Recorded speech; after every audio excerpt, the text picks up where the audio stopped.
ونستعينه ونستغفره ونؤمن به ونتوكل عليه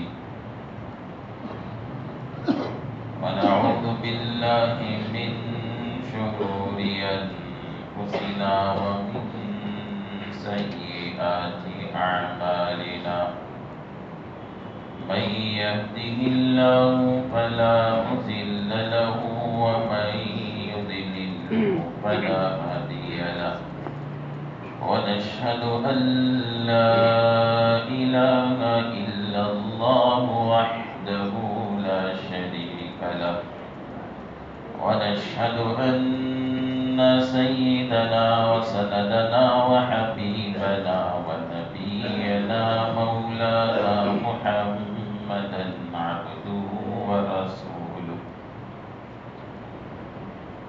صلى الله على النبي وآله وأصحابه وبارك وسلم تسليما كثيرا كثيرا أما بعد فقد قال الله تبارك وتعالى في القرآن المجيد والفرقان الحميد أعوذ بالله من الشيطان الرجيم بسم الله الرحمن الرحيم يا أيها الذين آمنوا لا تلهكم أموالكم ولا أولادكم عن ذكر الله ومن يفعل ذلك فأولئك هم الخاسرون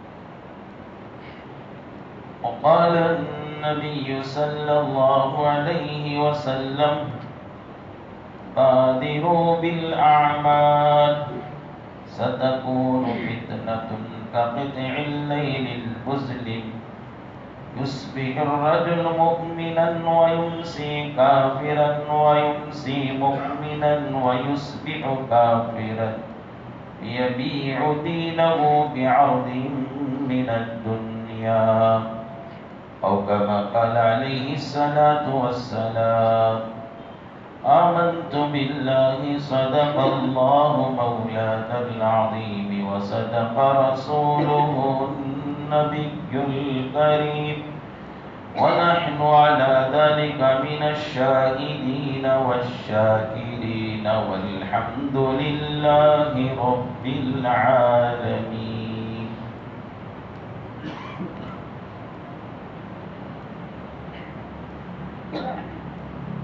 قابل احترام بزرگوں قابل قدر ملت کے نوجوان بھائی عزیز دوستوں،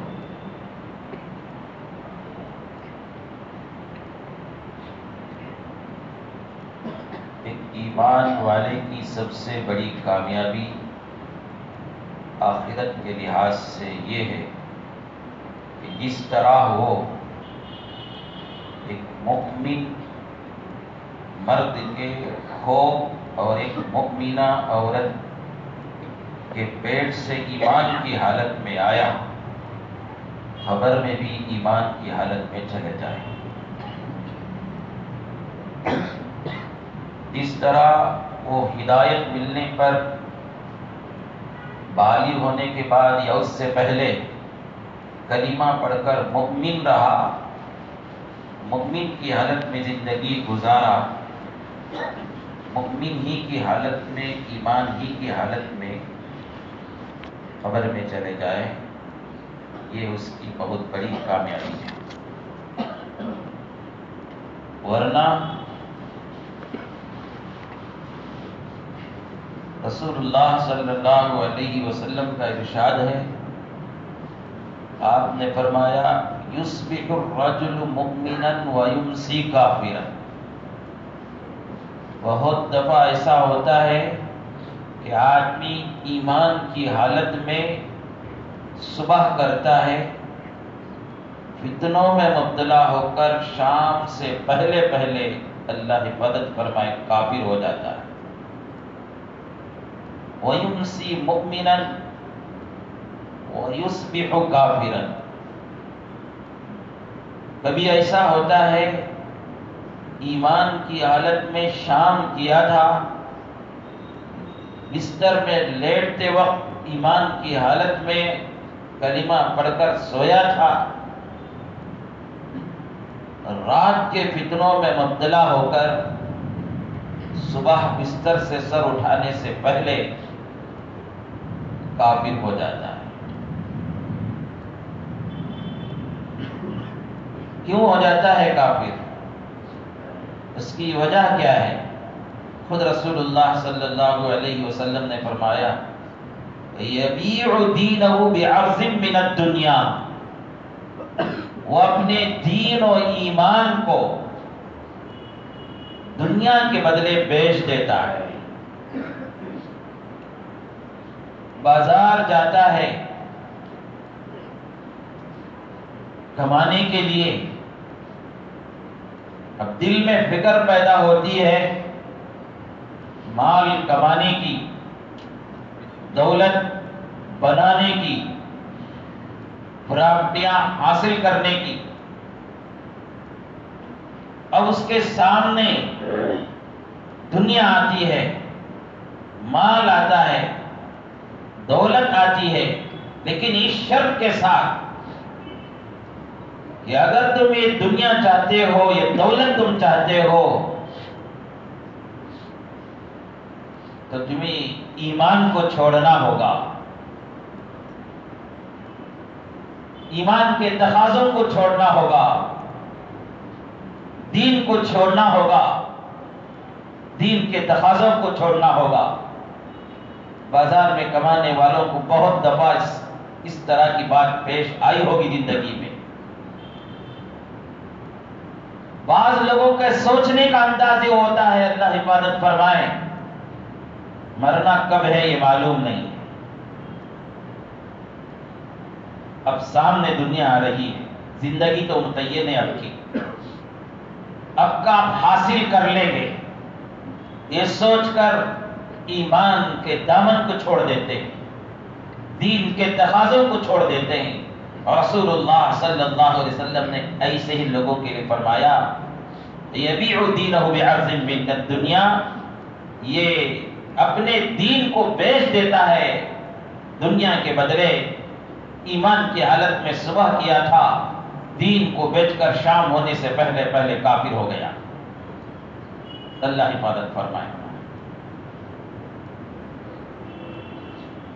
شہرت کی دنیا میں قدم رکھتا ہے،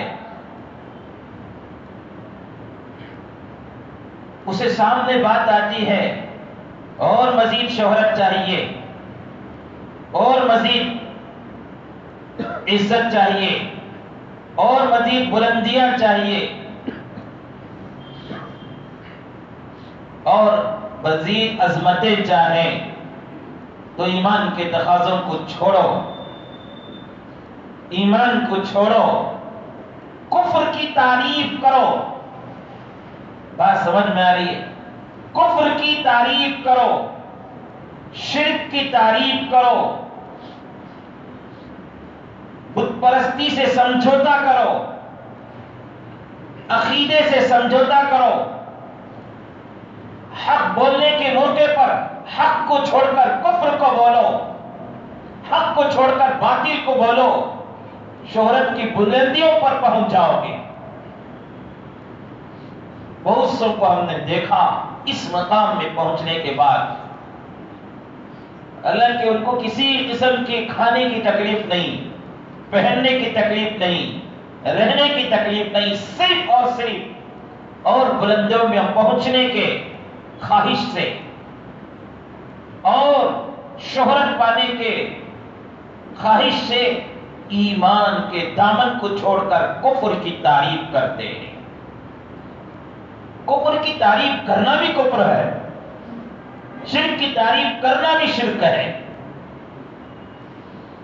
ایمان کے تقاضوں کو چھوڑ دیتے ہیں۔ صبح میں اٹھا تھا ایمان کی حالت میں، دنیا کے بدلے اپنے دین کو بیچا، دنیا کے بدلے اپنے ایمان کا سودا کیا، شام ہونے سے پہلے پہلے کافر ہو گیا.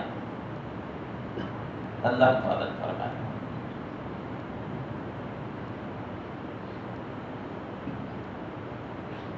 جوانی کی دہلیز پر پہنچے،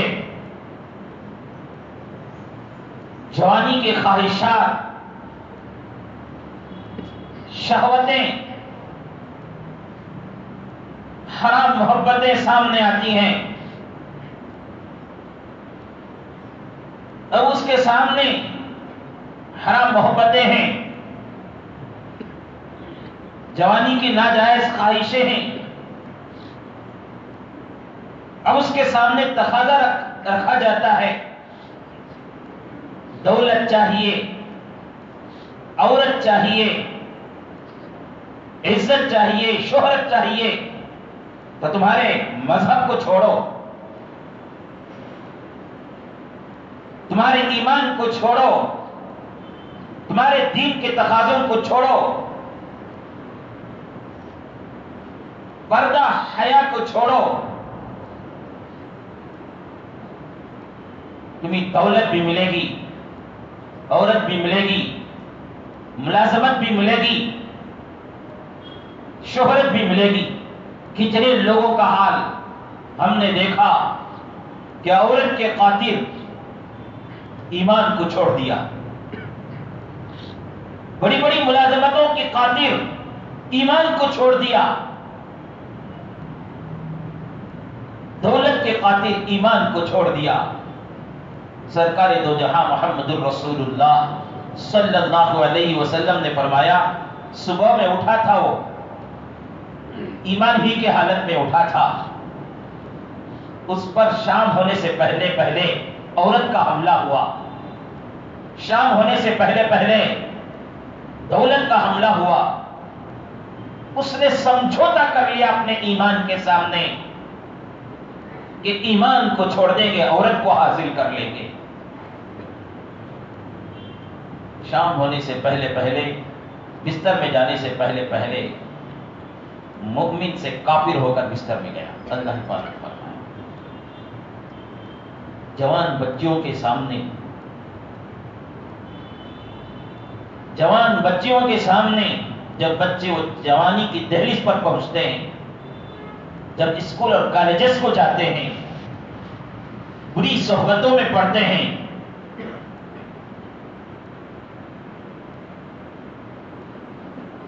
کال سینٹر کو جاتے ہیں، شاپنگ کو جاتے ہیں، مختلف قسم کے جاب میں کام کرنے کے لیے جاتے ہیں، مختلف قسم کے لوگوں کو دیکھتے ہیں. ان کی دوستیاں کافروں سے ہوتی ہے، ان کی دوستیاں مشرکوں سے ہوتی ہے، ان کی دوستیاں یہود و نصارہ سے ہوتی ہے. اور باقاعدہ دنیا میں اور خاص کر ہمارے اس ملک میں ایک جال پھیلایا گیا ہے، جال پھیلایا گیا ہے. جس طرح سمندر میں مچھلیوں کو پکڑنے کے لیے، سمندر میں مچھلیوں کو پکڑنے کے لیے جال بچھایا جاتا ہے اور مچھلی اس میں سپٹتی ہے تھوڑے سے لالچ کی وجہ سے کہ اسے دانہ مل رہا ہے، اسے غذا مل رہی ہے کھانے کے لیے. کیا ہوتا ہے اس کا حال؟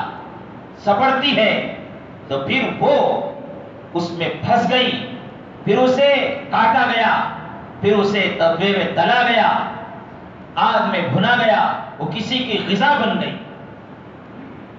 ایسے ہماری نوجوان بچوں کے لیے کالجز سے لے کر، شاپنگ ہالوں سے لے کر، کال سینٹروں میں سے لے کر مختلف جگہوں پر مختلف جالیں، کبھی نکاح کا جال، کبھی بغیر جہیز کے اپنانے کا جال، کبھی عیش و آرام کا جال، کبھی دولت کا جال بچھا کر ان لڑکیوں کو پھنسایا جا رہا ہے. اور باقاعدہ بہت سے نوجوانوں کو یہ ترغیب دی جا رہی ہے اور کھلم کھلا ویڈیوز اس کے مل رہے. شدت پسند تنظیمیں بیٹھ کر باتیں کرتے ہیں، مشورے کرتے ہیں، اور ان کی ہمت دیکھیے، اس کا ویڈیو پکڑا جا رہا ہے. بولا جا رہا ہے اس میں تم ایک مسلمان لڑکی کو پھنساؤ اپنی زندگی میں، تم کو قرض دیا جائے گا، 2 لاکھ روپے کیش دیے جائیں گے، اور تمہیں ملازمت دی جائے گی۔ تمہارا کام کیا ہے؟ اسے مسلمان سے کافر بناؤ اور اپنی زندگی میں لاؤ۔ پیسوں کی لالچ میں آ کر، گھر کے لالچ میں آ کر، ملازمت کے لالچ میں آ کر، مفت میں ایک حسین اور جمیل پاک دامن باحیا عورت مل رہی ہے تو کوششیں شروع کرتے، پھر ان کے جال میں پھنسنے والے پھنس جاتی ہیں۔ اللہ حفاظت فرمائے، جال میں پھنس جاتی ہیں۔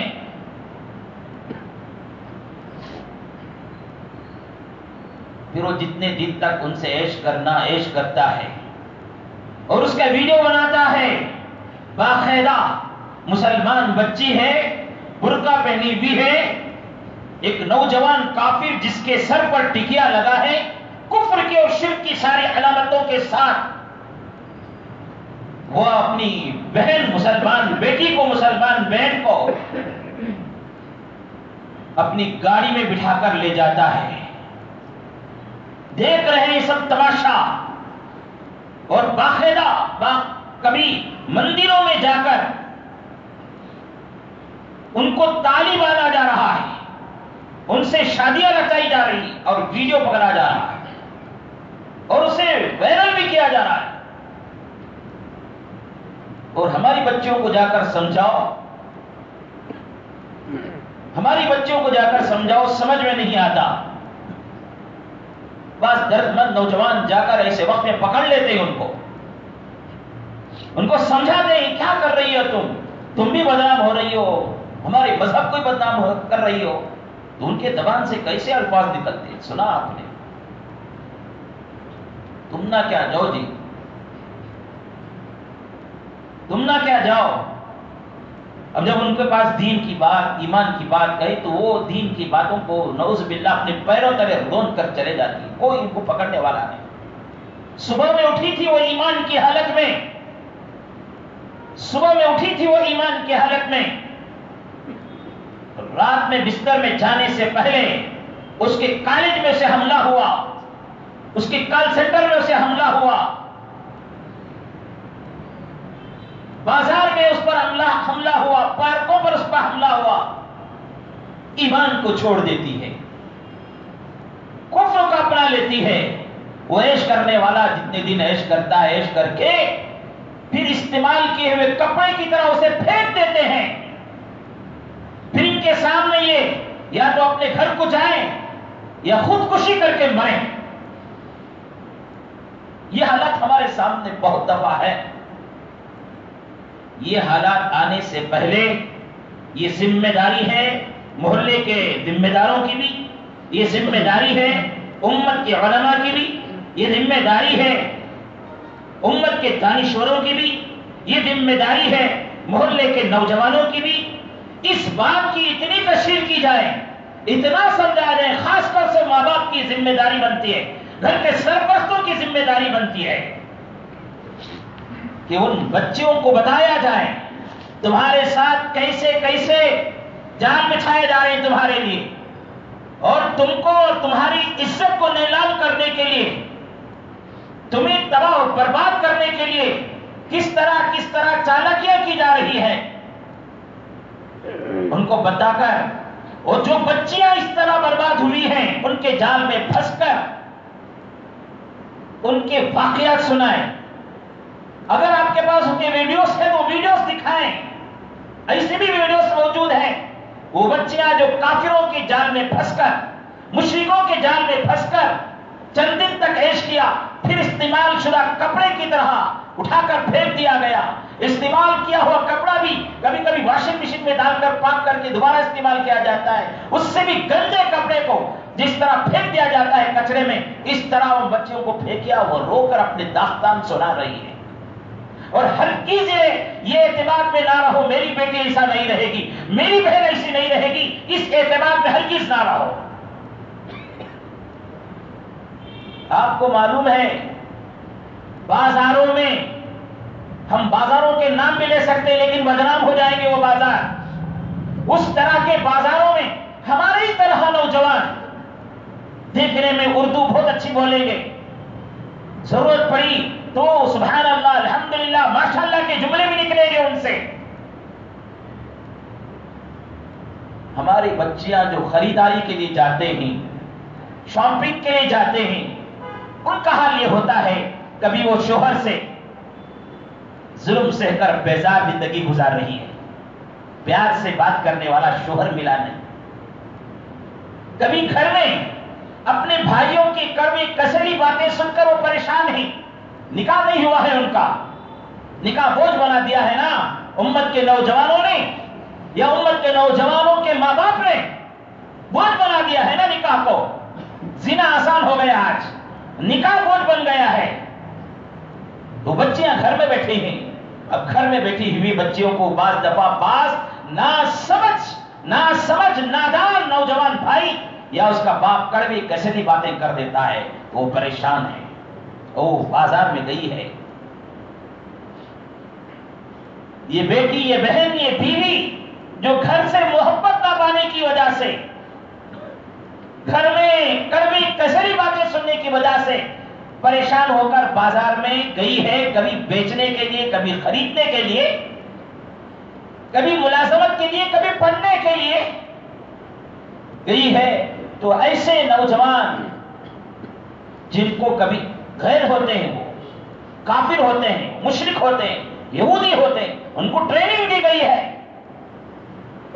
وہ بہت بہترین محبت کا انداز رکھتے ہیں اپنے پاس، بہت میٹھے بول بولنے کا انداز رکھتے ہیں اپنے پاس، اور مسلمان بچیاں جو اس طرح ہیں ان کو پہچان لیتے ہیں، ہیلے ہیلے سے ان کا فون نمبر ان کے حوالے کر دیا گیا، ہیلے ہیلے سے فون نمبر دے دیا گیا، اور وہ ایک فون نمبر لاتی ہے بچی گھر میں، وہ گھر میں فون نمبر لاتی ہے، وہ شوہر سے، ساس سسر سے، نندوں سے تانا کھا کھا کر بیدار رہنے والی عورت، گھر میں نہ شوہر سے محبت سے بات کرنے والا، نہ ساس سسر محبت سے بات کرنے والے، محبت کی بھوکی گھر میں آتی ہے، وہ نمبر اس کے پاس پڑا ہوا ہے، بیزارگی کے عالم میں آج تو موبائل سب کے پاس ہے، کال لگا دیا، اور ادھر سے انتہائی عظمت کے ساتھ، انتہائی پیار کے ساتھ، انتہائی میٹھے بول کے ساتھ ان کا استقبال ہوتا ہے۔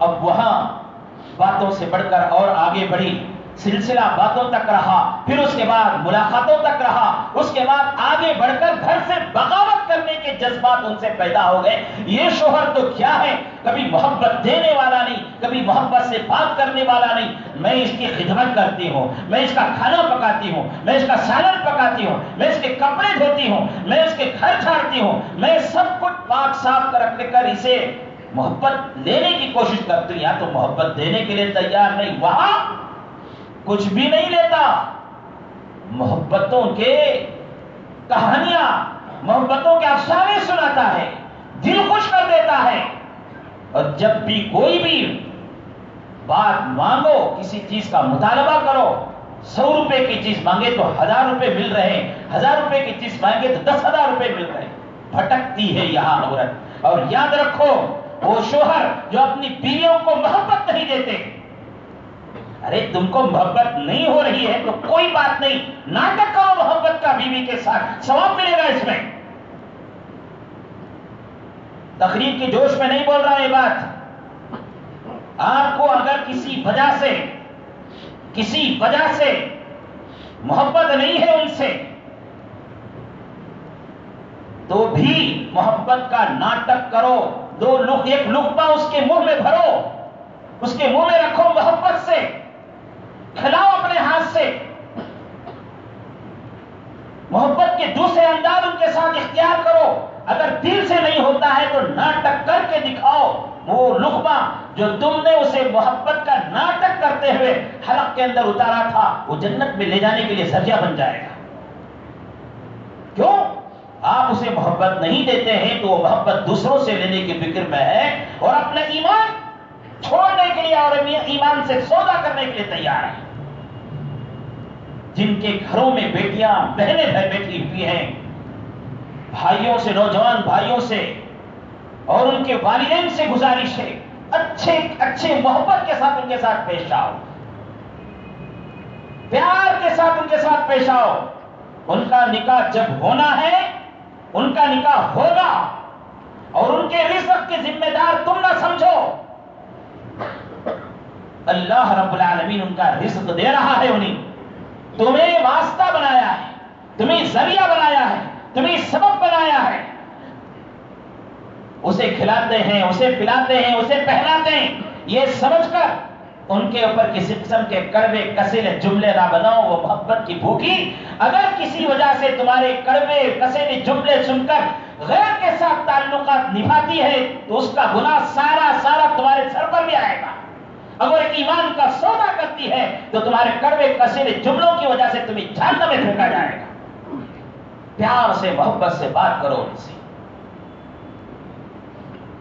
ان کو باقاعدہ اس طرح کے حالات کہیں ہوتے ہیں تو سمجھاؤ، اعتماد نہ کرو. میں مطلب یہ نہیں کہتا کہ ان پر شک کرو کر کے، شک کر کے ان کو پریشان کرو، یہ نہیں کہہ رہا میں، نعوذ باللہ. نہیں ہمارے بچے ایسا نہیں رہتے، نہیں ہماری بیٹیاں ایسے نہیں رہتی، نہیں ہماری بہن ایسے نہیں بول کے اعتماد نہ کرو. ذرا ہوشیار رہو. سونے سے بھی زیادہ، ہیرے سے بھی زیادہ قیمت ہی ہے تمہاری بہن، تمہاری بیٹی، تمہاری بیوی. اس کی حفاظت. یہ زیور تمہارے پاس ہے، آپ اس کی حفاظت نہیں کرتے. ہیرا تمہارے پاس ہے، مال تمہارے پاس ہے، اس کی حفاظت نہیں کرتے. شک کی بنا پر ہی حفاظت کرتے کیا؟ نہیں، شک ہو تو بھی، شک نہیں ہو تو بھی اس کی حفاظت کرتے کہ نہیں کرتے. ایسے ہی یہ بیٹیاں، یہ بہنیں، یہ ہماری ہیروں سے بھی زیادہ قیمتی ہیں. جس سے دو بیٹیاں مل گئی، وہ ان کی پرورش کیا اور ان کے نکاحوں کے تک ان کا انتظام کرتا رہا، کبھی ان سے بیزارگی کا اظہار نہیں کیا.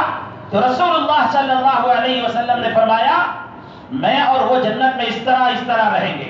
شہادت کی انگلی اور درمیان کی انگلی کو دکھا کر رسول اللہ صلی اللہ علیہ وسلم نے فرمایا.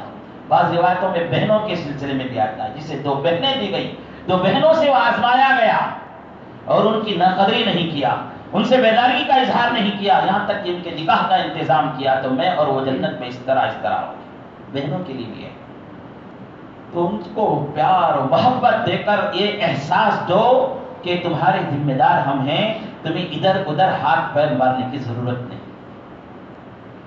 لیکن ہو رہا ہے اس طرح، بازاروں میں، کالجوں میں، شاپنگ ہالوں میں، پارکوں میں، مختلف جگہوں میں ہماری بیٹیوں اور بہنوں پر جال بچھایا جا رہا ہے.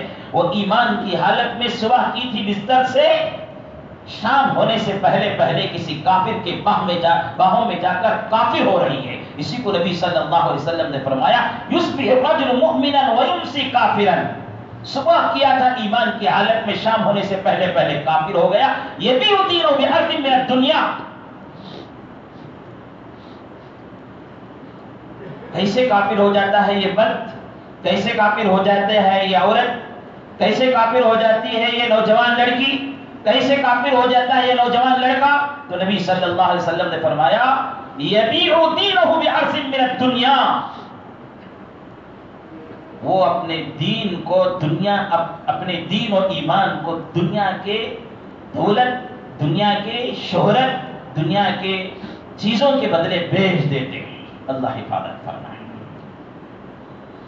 یہ سب سے بڑی کامیابی یہ کہ آدمی جس طرح ایمان کی حالت میں اپنی ماں کے پیٹ سے پیدا ہوا تھا، اسی طرح قبر میں ایمان کی حالت میں جائے. اس کے لیے میں کیسے ایمان کی حالت میں مروں، میں کیسے مومن ہونے ہی کی حالت میں مروں، یہ تو ہمارے اختیار میں نہیں. ہمارے اختیار میں دو چیزیں ہیں. ایک یہ ہے دعا کرتے رہیں، سب سے پہلے دعا کرتے رہیں.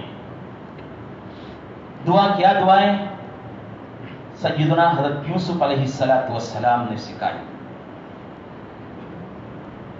حالات پر حالات تھے. حضرت یوسف علیہ السلام کے قصے آپ نے بہت مرتبہ سنا ہوگا. بھائیوں نے کنویں میں ڈال دیا، کنویں سے اٹھا کر تاجروں نے ان کو غلام بنا کر بیچ دیا، اور پھر گھر کی مالکہ نے ان پر الزام لگا کے جیل بھیج دیا. قید خانے میں 10 سال پڑے رہے. 10 سال کے بعد کسی طرح باہر آئے. پھر اس کے بعد اللہ رب العالمین مشکلوں کے بعد عسر یسرا، قرآن شریف میں پڑھو آپ کو ملے گا. جو تکلیفوں میں ہیں، جو مشکلات میں ہیں، جو پریشانیوں میں ہیں، یہ نہ سمجھو کہ وہ ہمیشہ پریشانی میں رہیں گے. قرآن کہتا ہے ان مع العسر یسرا، ہر تنگی کے بعد آسان ہے. قرآن کی بات جھوٹ نہیں ہوتی، محمد رسول اللہ کا فرمان جھوٹ نہیں ہوتا، غلط نہیں ہوتا. تکلیف میں ہے تو صبر کرو، صبر پر اجر ملے گا. ہاں یہ تکلیف کا موسم، یہ پریشانی کا دور ذرا کسی کا مختصر ہوتا ہے، کسی کا ذرا لمبا ہوتا ہے، لیکن صبر کرنا پڑے گا. صبر کرے تو اجر ملے گا. کیا اجر ملا؟ حضرت یوسف علیہ السلام بچے تھے، چھوٹے بچے تھے، بچپن سے آزمائش شروع ہو گئی، جوان ہو کر ادھیڑ عمر کو پہنچنے تک سلسلہ جاری رہا مصیبتوں کا. پھر اجر ملتا ہے. کیا اجر ملا؟ آپ مصر کے عزیز بن گئے، بادشاہ بن گئے. اس کے بعد بھائیوں سے ملاقات ہوئی، قرآن نے بڑی تفصیل سے اسے بیان کیا ہے. باپ سے ملاقات ہوئی، پھر اس کے بعد وہ جو خواب دیکھا تھا وہ خواب ہوا کہ سارے کے سارے سجدے میں گر گئے. تو اس کے بعد یہ تکلیفوں کے بعد پھر اس کے بعد آسانیاں، اور آسانی میں کیا دعا مانگی آپ نے؟ کیا دعا مانگی آپ نے؟ سورہ یوسف پڑھیے 13ویں پارے میں. آپ دعا کرتے ہیں جبکہ پورے چیزیں حاصل ہو گئی ہیں، دعا کرتے ہیں توفنی مسلما والحقنی بالصالحین. ایک نبی دعا کر رہا ہے یا اللہ مجھے ایمان کی حالت میں، مسلمان ہونے کی حالت میں موت عطا فرما. والحقنی بالصالحین، صالحین میں شمار فرما لیجیے. اور اللہ بھی یہ دعا اتنا پسند آئی. اتنا بڑا پرہیزگار، اتنا بڑا متقی، اتنا بڑا نبی دعا مانگتا ہے تو کیا دعا مانگ رہا ہے؟ ایمان کی موت، اسلام کی موت کی دعا مانگ رہا ہے. تو اس کے متبع اور بعد میں آنے والے قیامت تک کے مسلمانوں کو یہ اس سے زیادہ ضرورت ہے. تو قرآن میں ریکارڈ ہو گیا، محفوظ ہو گیا. قیامت تک کے لیے وہ آیت موجود ہے قرآن میں. یہ تعلیم دیتی ہے وہ آیت، وہ ہدایت دیتی ہے وہ آیت کہ ایک نبی اسلام کی موت کو اللہ کے پاس مانگتا ہے تو امت کو کتنا مانگنا ہوگا. ہر نمازوں کے بعد دعا مانگنے کا معمول بنائے. توفنی مسلما والحقنی بالصالحین. اللهم احسن عاقبتنا في الامور كلها واجرنا من خزي الدنيا وعذاب الاخره. توفنا مسلمین والحقنا بالصالحین. پانچوں نماز میں اس کو مانگتے رہے. کیا دعا ہے؟ اللہم احسن عاقبتنا، اے اللہ ہر کام میں، میرا انجام میں بھلائی عطا فرما، اور موت دے تو اسلام کی حالت میں دے، اور مجھے موت سے پہلے صالحین میں میرا شمار فرما. اور ایک دعا ہے ربنا لا تزغ قلوبنا بعد اذ هديتنا وهب لنا من لدنك رحمة. یہ بھی سورہ آل عمران میں شروع میں، اس میں بھی دعا کی گئی یا اللہ ایمان کے بعد گمراہی سے میری حفاظت فرما. شیطان کی تو یہ کوشش رہتی ہے جس طرح وہ اعلیٰ درجے میں پہنچنے کے بعد مردود ہو کر جہنم کا ایندھن بن رہا ہے، جہنم کا ایندھن بن رہا ہے. ہر آدم اور ابن آدم جو کسی طرح گمراہ ہو جائیں، کسی طرح گمراہ ہو جائیں، کسی طرح وہ ایمان سے ہاتھ دھو بیٹھے، اس کی کوشش ہوتی ہے. اس کی یہ فکر لے کر وہ بڑے بڑے علماء کے پاس، بڑے بڑے صلحاء کے پاس، بڑے بڑے اولیاء کے پاس پہنچا، جوانی میں پہنچا، بڑھاپے میں پہنچا، یہاں تک کہ موت کے وقت پہ پہنچ گیا. حضرت امام راضی رحمت اللہ علیہ قرآن پاک کے مفسر، اللہ بہت علم عطا کیا تھا، اور خدا کے وجود پر 100 دلیلوں کی کتاب لکھی تھی. موت کا وقت آتا ہے، موت کا وقت آتا ہے تو ان کے پاس جا کر بیٹھ جاتا ہے شیطان، کتابوں میں قصہ ریکارڈ ہے، بیٹھ جاتا ہے، کہتا ہے راضی آج مجھے بتا خدا ہے کیا؟ امام راضی رحمت اللہ علیہ تو اس میدان کے شہ سوار تھے، تو کہا کہ ہاں اللہ موجود ہے، دلیل پیش کیا، تو شیطان بھی علم والا تھا، ابلیس بھی علم والا تھا، تو اس نے وہ دلیل کو توڑ دیا، دوسری دلیل، تیسری دلیل، چوتھی دلیل، پانچویں دلیل پیش کرتے کرتے یہاں تک کہ انہوں نے جو 100 دلیلوں والی کتاب لکھی تھی وہ 100 دلیلیں اس کے سامنے پیش کر دی اور ہر دلیل کو شیطان نے توڑ دیا۔ اب سانس پھولنے لگا ہے، آخری وقت ہے، اگر اس حالت میں مر جائے تو کفر کی موت ہوگی، کیونکہ وہاں شک ہو گیا تھا، 100 دلیلیں بھی توڑ دیا گیا ہے۔ اللہ والوں سے تعلق کا اثر یہاں پر ظاہر ہوتا ہے۔ حضرت ایک شیخ سے مرید تھے، آپ نے بیعت کیا ہوا تھا، اللہ تعالیٰ اپنی قدرت سے ان کو یہاں کا حال کا کشف وہاں تک پہنچا دیا۔ معلوم ہوا کہ میرا ایک مرید، میرا ایک شاگرد آخری وقت میں اس حال میں ہے، وضو فرما رہے تھے، ہاتھ میں لوٹا تھا یا ہاتھ میں پانی کا چلو بھر پانی تھا، آپ نے زور سے زمین پر مارا اور کہا راضی تم کیوں نہیں کہتے کہ میں بغیر دلیل کے اللہ کو مانتا ہوں؟ حضرت امام راضی رحمت اللہ علیہ وہ آواز سنائی دی، اللہ نے سنایا اسے، تو آپ نے فرمایا کہ میں اللہ کو بغیر دلیل کے مانتا ہوں۔ تو ابلیس وہاں بھی ہتھیار نہیں ڈالا، کہنے لگا کہ آج تیرے علم میں تجھے بچا لیا، راضی تجھے تیرے علم نے بچا لیا۔ تو حضرت نے پلٹ کر کہا کہ میرے علم نہیں، میرا خدا نے مجھے بچا لیا۔ تب ہمت ہار کے گیا۔ امام احمد بن حنبل رحمت اللہ علیہ 4 ائمہ میں سے ایک امام ہیں، بہت بڑے فقیہ ہیں، بہت بڑے امام ہیں، حرمین شریفین میں حضرت امام بن احمد بن حنبل کے مسلک پر نمازیں ہوتی ہیں، ان کا مسلک وہاں پر چلتا ہے۔ وہ معزز جگہ، کتنی معزز جگہ، اللہ نے ان کے مسلک کو منتخب کیا، پسند کیا۔ تو حضرت کی وفات ہوتی ہے تو وہاں بھی شیطان آ گیا۔ ان کے شاگردوں نے مرنے والوں کے درمیان کلمہ پڑھو یہ نہیں کہنا چاہیے، کلمے کی تلقین کرنا چاہیے۔ تلقین کا مطلب یہ ہے کہ ان کے سامنے لا الہ الا اللہ محمد الرسول اللہ اشہد ان لا الہ الا اللہ واشہد ان محمد الرسول اللہ، یہ ورد کرتے ہیں ان کے ساتھ، پڑھو نہیں بولی، کیونکہ موت کا وقت یہ ایسا ہوتا ہے، کتابوں میں لکھا ہے زندگی میں کتنی تکلیفیں وہ جھیلا ہوگا، وہ سب تکلیفیں موت کی تکلیف کے سامنے کچھ حیثیت نہیں رکھتی۔ وہ تکلیف کے وقت میں وہ کہتے ہیں میں نے پڑھتا تھا، بول دیا تو مسئلہ ہو جائے، اس کے ایمان کا مسئلہ ہو جائے، اس لیے تلقین کرنا ہے لا الہ الا اللہ، وہ اشہد ان محمد رسول اللہ، یہ پڑھتے رہیں۔ تو شاگردوں نے جب کلمہ پڑھنا شروع کیا، شہادتین پڑھنا شروع کیا، تو حضرت کی زبان سے صرف لا نکل رہا تھا، تو پورے شاگرد پریشان تھے، اتنا بڑا امام، موت کے وقت میں ہم کلمہ پڑھا رہے ہیں، کلمہ پڑھنے کے بجائے لا کہتا، کس بات کا لا ہے، پریشان تھے۔ پھر احمد بن حنبل کو جب ذرا ہوش آیا